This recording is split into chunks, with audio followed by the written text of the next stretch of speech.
hinihiwa. Ginaganong-ganon lang yan. Lalabas na agad ako. Ang mga katim ka ba, ito nga at magluluto ako ng adobong sitaw. Madami-dami yan kasi nung time na yung mura yung nabili ko, 20 lang, sobrang dami na. So dinalawa ko, hindi ko rin naman inubos yung isang tali. Bali may natira pang tali, isa pero bawas na yun. It's kalahati lang, kalahating tali ang nagamit ko sa madaling salita. Inumpisahan ko ng putol-putulin yan isa-isa kasi hindi ako sanay doon sa kinukutsilyo sila. Pero mas madali yun, di ba? Pero ewan ko ba, mas nakasanayan ko yung ganito na puputulin siya tapos tatanggalin yung mga string-string sa gilid-gilid. Uy, hindi hinihiwa. Ginaganong-ganon lang yan. Lalabas na agad ako. Ano ba yung anak mo? Di marunong maghiwa. Ulit yan. Ano ba yan? Ini-edit lang yan. I-edit ko yan. Edit mo. Tanggalin mo yan ha. At yan na nga si Kuya Dads ang pinahiwa ko ng sibuyas bawang kasi pagod ako nung time na yan kaya naka-aura ako dyan kasi kakauwi ko lang galing sa dati kong employer. May tinignan lang naman ako kasi yan. Tapos paghihiwa niya ng sibuyas bawang is parang bumabash daw siya kaya sabi niya purahin sabi ko wag na i-edit ko na lang pero di ba hindi ko pa rin naman in-edit ko siya pero kasama pa din ang ibig niya kasi being edit out cut daw cut di ba galing kong nanay buti na wala siyang tablet di ito mapapanood di ba bawas views patuloy gusto naman niya ni Kuya Dads yung ginagawa niya yung paghiwa-hiwa na gusto niya ayaw niya lang magluto kasi matatalsikan daw siya ng mantika pero gusto niya pag-aralan niya pagdating ng panahon kasi gusto niya mag-chef daw siya. Oo. Tignan natin pagdating ng araw. At yan, hinigwasan ko na yung sitaw na lulutuin natin at saka yung baboy. Ay, hindi pala, manok pala yun. Manok.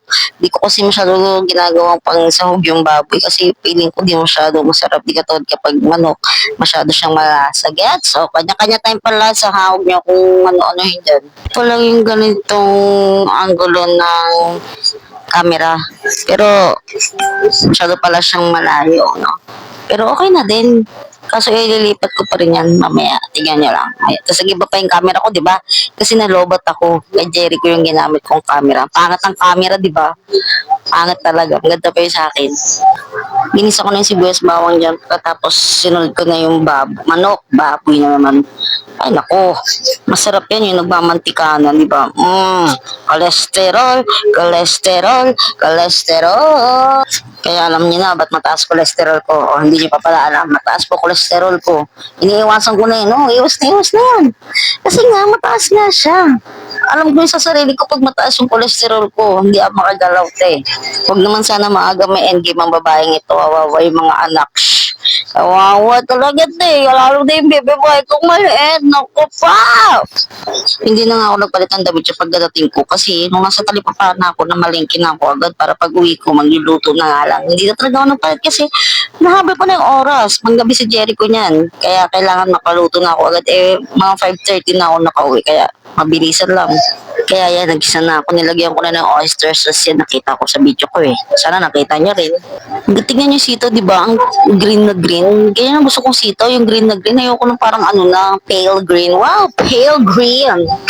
Yan, nilagyan ko pa rin yan ng paminta at ng laurel. Yan, konting tubig. Kasi kailangan may sabaw.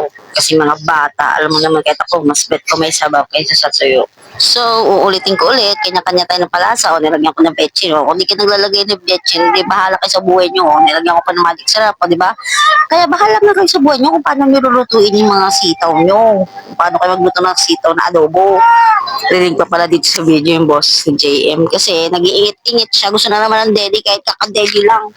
Dahil tensiometer lang ang ginagawa ko sa pagluto, ayan, napadami yung asukal, hindi ko sinasadya yan, napadami yung taktak ko, kasi hindi gumamit ako kutsara siya, bye-bye.